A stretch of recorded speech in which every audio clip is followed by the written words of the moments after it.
Well, Pinye, you don't agree? You don't think the old must meet the new as they come together? What do you think, Pinye? What do you think? What's your view? No comment. Man. Well, let me tell you what. Right now, as we speak, Pinye, right now, I guess it's easier because you said last time, the artist was the distributor. Right now, especially during COVID, Tumona, the importance of social media, right? So as an artist right now, maybe the things that they take for granted, what are some of those things and how can they package themselves for this new age? Let's call it that, this new age and this new, especially these, as they say, unprecedented times we're living in of the COVID.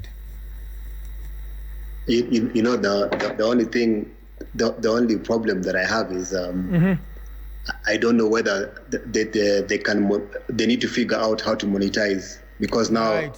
you have access to all these people who are at home, but now how do you get to monetize what you're offering them? That's the biggest challenge. Yeah, but talking about quality, remember, as they try to package themselves, let's throw it back a bit again. Back in the day, the quality that you used to pick even on the beat was not exactly super quality. Caliph and all the that used to come through. How would you pick then? How would you pick and say that, okay, so I'm a video ni quality poor? Because right now, if you look back at the songs of the past, I'm like, and you're like, jaribu. But how would you pick? Like, if videos are ni poor? So maybe the biggest mistake I made. Yeah. I got carried away because I have this TV show. Mm-hmm. There's this Kenyan music coming out. Mm-hmm. The audio is very good. I'm playing in the club. Yeah.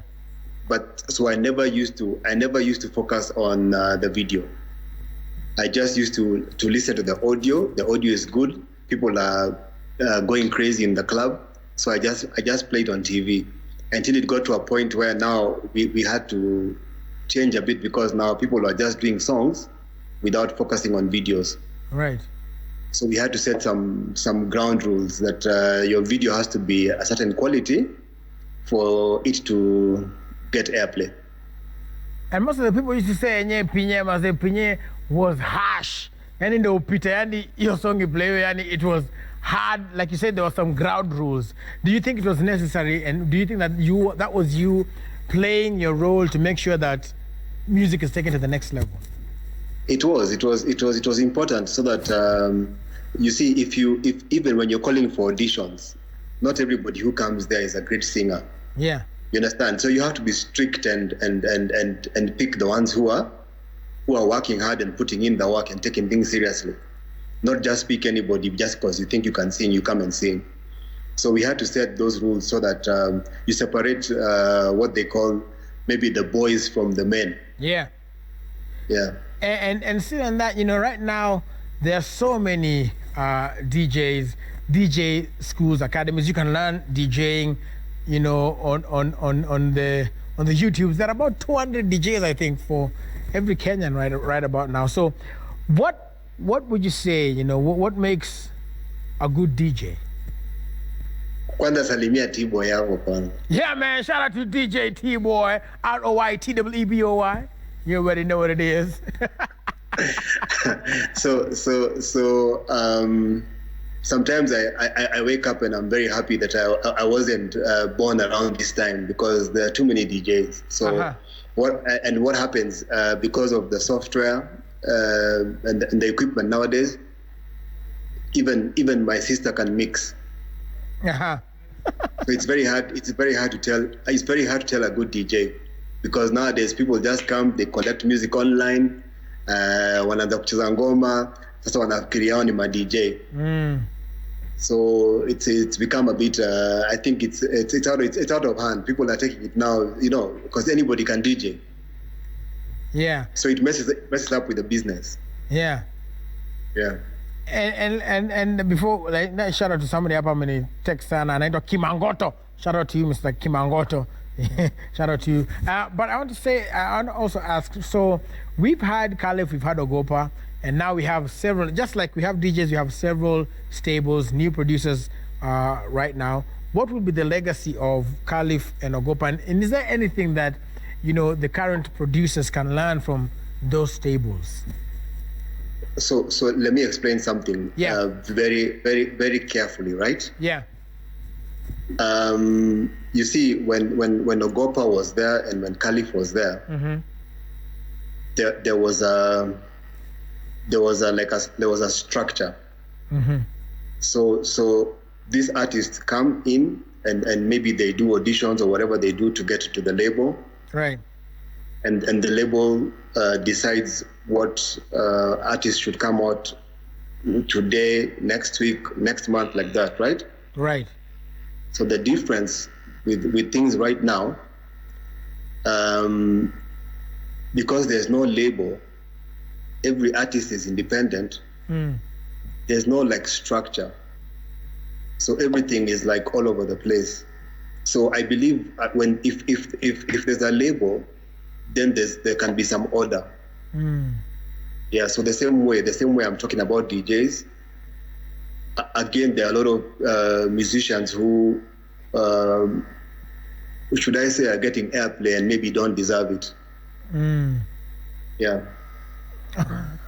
All right. So if there were labels, if there were still labels that existed, there would be some sort of order. But right now, because everybody is independent, everybody is working and doing what they know. Yeah. All right, and we have Tibo Hapa EV. Tibo, tell us a little bit about your experience with DJ Pinye. Pinye is like the pioneer, is like the legend. I can assure you, every DJ looked up to him. The first time I saw Pinye was Big Brother. I think it was the first Big Brother, or was the second. And Gidi Gidi Majimaji was performing. Yeah, they were performing, and Pinye was back there just doing his thing. Yeah. And that's when I fell in love with DJing. Just seeing him do his thing, I was like, okay, this is what I want to do. Yeah. Yeah. So. Thank you, Pinye, for opening doors for the rest of these DJs out here. So we thank you so much. Just not just you, even the DJ Adrians and the Styles. All these people. DJing back then was not easy. It was very hard. At least nowadays it's easy for us, because of the technology and the softwares and everything. But these guys really, really put in work. So thank you, Sana Pinye, Bana. Thank you so much. Yeah, man. Yeah. Pinye. You see hapo hivyo umefanya hata vile wanasema akili ni nywele uko tu sawa. All right. Pinye, I mean, like Tibo said, there's so much technology. Everybody is moving on. There's need for structure. What would be your word of advice to DJs coming through, artists coming through as well? Right now, you just have a phone, you shoot a video, boom, on YouTube. So what would be your advice to up-and-coming DJs and up-and-coming artists as well? It's very, very simple. Huh? If you want to stand out and you want to be better, way ahead of everyone else, you have to work really, really, really hard. You just have to put in the work, not just to wake up and think that I can do this and do it, and then you think that now I have some couple of views on YouTube and I've made it. Yeah. You really need to work hard and give yourself a target, of how many views you want to get or whatever. Don't just play small. All right. Well, I want to say thank you so much for making time for us as well, DJ Pinye. Always a good time, talking to you and learning from you as well. Shout out to you also, for doing what you did for the industry. No doubt when the Kenya music industry is mentioned, your name must be mentioned, and for that we are eternally grateful. DJ Pinye right there. Well, we'll actually continue with the show right about now. Also,